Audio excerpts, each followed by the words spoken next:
Good afternoon and welcome to Dixie Sun News. I'm Ryan Huskins. I'm Emily Havens. And I'm Jordan Eames. Here are this week's stories.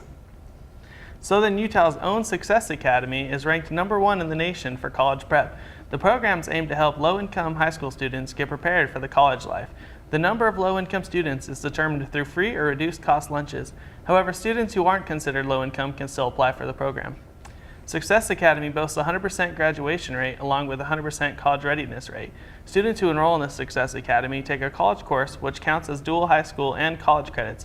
This is how the program differs from other programs such as advanced placement and international baccalaureate courses. Success Academy also gives students the chance to graduate with a college degree on top of their diploma, cutting the amount of time and money those students spend in college. Don't ghost me, bro! Ghosting occurs when someone cuts off all contact from the person they are dating. They simply disappear without warning, like a ghost. A reported 16.7% of women and 24.2% of men have admitted to ghosting one of their partners. Some students on campus are guilty of ghosting a partner as well. Ashley Thompson has more on the story. Ghosting is a very popular term used around here at Dixie State University. Have you ever been ghosted, or has someone ghosted you? Ghosting is the practice of breaking up with someone by just disappearing and cutting off all ties of communication, as opposed to having an official breakup or any conversation. I was dating this kid for a couple of months in high school, and he went away to Marine boot camp, and we wrote letters for 3 months, and we talked on the phone when we could, and when he came home, not a word from him. He kind of just blocked me on everything, and I had no idea what happened. His sister was still calling me, and his mom was still texting me, and it was really weird. And after over a year, he finally called me, and he was like, "I'm sorry, I don't know what I was thinking," and now we're best friends, and it's really weird. So I was dating this girl for about 5 months, I think, and things were going good. We knew each other in high school. We were dating after that.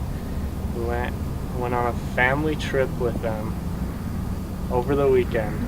The next week, stopped talking to me. Don't know what happened. Still haven't talked to her since, but that's what happened.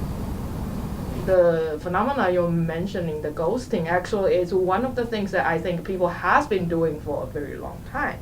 It's hard to tell relationship-wise. It depends on the content of your relationship, how long you have been together. Because for some people, you just been out a couple of days. One side think we are in a relationship, while the other side says no, this is just a couple of days.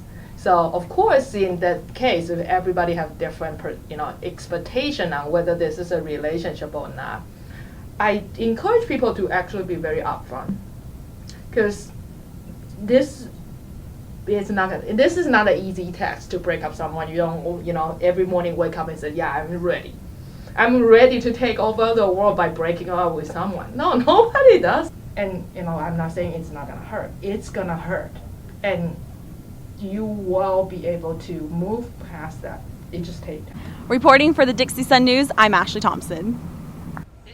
Over 100 white balloons took to the skies at DSU's second annual 9/11 memorial service on Friday. Students and the community alike attended the service to honor the many lives lost in the September 11th attacks. Performances of the Star-Spangled Banner and I'm Proud to Be an American were highlights of the service, along with guest speaker, Naval Commander Warren Jetterberg.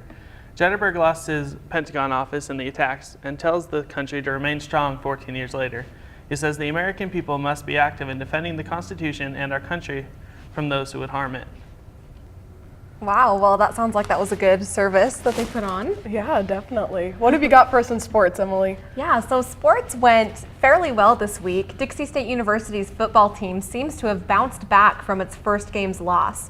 The team beat Central Washington University last Thursday, with the final score being 49-20. During this game, DSU set 2 school records with a total of 404 rushing yards and 5 rushing touchdowns. The Storm also had 24 first downs. DSU put points on the scoreboard only 5 minutes into the game, and defense had a total of 3 sacks. Moving on to volleyball, DSU's volleyball team didn't have quite as much success over the weekend as it took on 4 teams in non-conference play. The Storm's first matchup was against Western Washington University, and it outscored DSU 10-1. On the second day of the tournament, the Storm won against Northwest Nazarene University and won 25-18. DSU then faced Central Washington University and lost 25-22. Finally, the Storm battled with the University of Alaska Anchorage and was unfortunately swept by UAA in consecutive sets. The team will head to California this weekend to play California Baptist University and Point Loma Nazarene University. Also, soccer is shaping up as DSU's men's soccer team picked up a win on the road as it went against Biola University. The Storm escaped with a 1-0 victory with only 6 shots taken. Dixie State improves 2-1 for the season. And that's your basic rundown this week for sports. DSU Sustainability Club is making green strides for an environmentally friendly campus this year.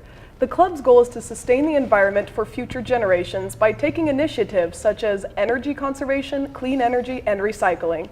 Recycling bins are set up in 10 buildings across campus as part of the club's recycling initiative. If a green bike is seen on campus, it likely belongs to a member of the Sustainability Club. They collect bikes and paint them green for their bike share program, which focuses on the clean energy and energy conservation initiatives. Students interested in the bike share program can sign a waiver from the club's advisor. The club plans to continue implementing features that help DSU become a more sustainable campus, which helps St. George become a greener community. That's all for this week. Thanks for watching Dixie Sun News, and make sure to follow us on Facebook, Twitter, and Instagram. Extra news content is available and updated frequently online at dixiesunnews.com. Thanks again, and we'll see you soon.